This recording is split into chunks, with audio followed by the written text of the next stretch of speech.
राजनीति में अपना भविष्य सुरक्षित करने के लिए एक पार्टी को छोड़ दूसरी पार्टी का दामन थामना मानो आम बात होती जा रही है।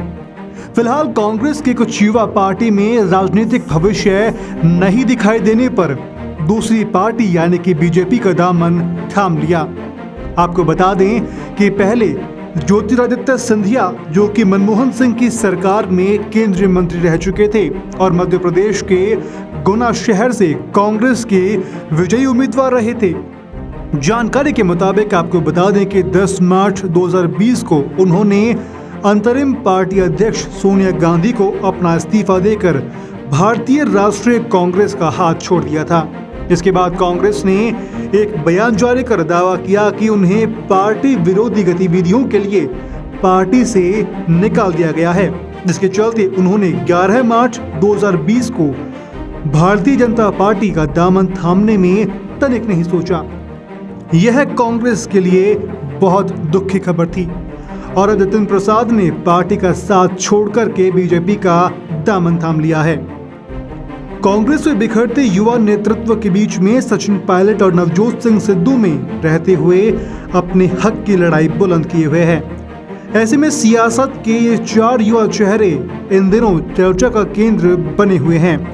पूर्व केंद्रीय मंत्री और राज्यसभा सदस्य ज्योतिरादित्य सिंधिया को कांग्रेस छोड़कर बीजेपी का दामन थामे हुए तकरीबन 1 साल से ऊपर हो चुका है, लेकिन अभी तक सिर्फ राज्यसभा सदस्य ही हैं।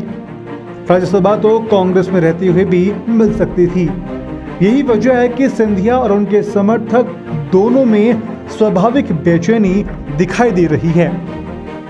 राजस्थान में विद्रोह के मुहाने से लौटे सचिन पायलट से किए गए वायदे 10 महीने बाद भी पूरे नहीं हुए हैं।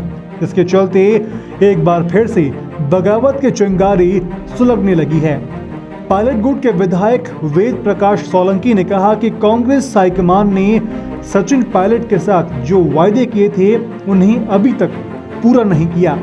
पायलट के समर्थन में कांग्रेस महासचिव भंवर जितेंद्र सिंह भी उतर करके सामने आ गए हैं। इतना ही नहीं, पायलट खुद भी कह चुके हैं कि जो वादे किए गए हैं उन्हें अब जल्द से जल्द पूरा किया जाए। अब आपको बता दें कि 5 साल पहले नवजोत सिंह सिद्धू बीजेपी का दामन छोड़ करके कांग्रेस का हाथ थामकर गांधी परिवार के करीबी नेताओं में शामिल हुए थे। पंजाब में सरकार बनी तो कैप्टन की कैबिनेट का अहम हिस्सा भी बने, लेकिन जल्द ही मुख्यमंत्री अमरिंदर सिंह के साथ उनके 36 के आंकड़े हो गए और सिद्धू को मंत्री पद छोड़ना पड़ा।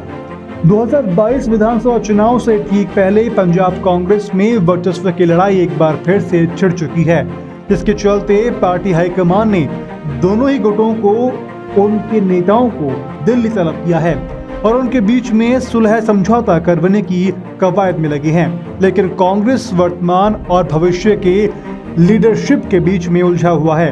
अब 2 चेहरों के बाद राजस्थान से सचिन पायलट और पंजाब से नवजोत सिंह सिद्धू चर्चा का विषय बने हुए हैं। जयपुर से प्रिंस परमार की रिपोर्ट।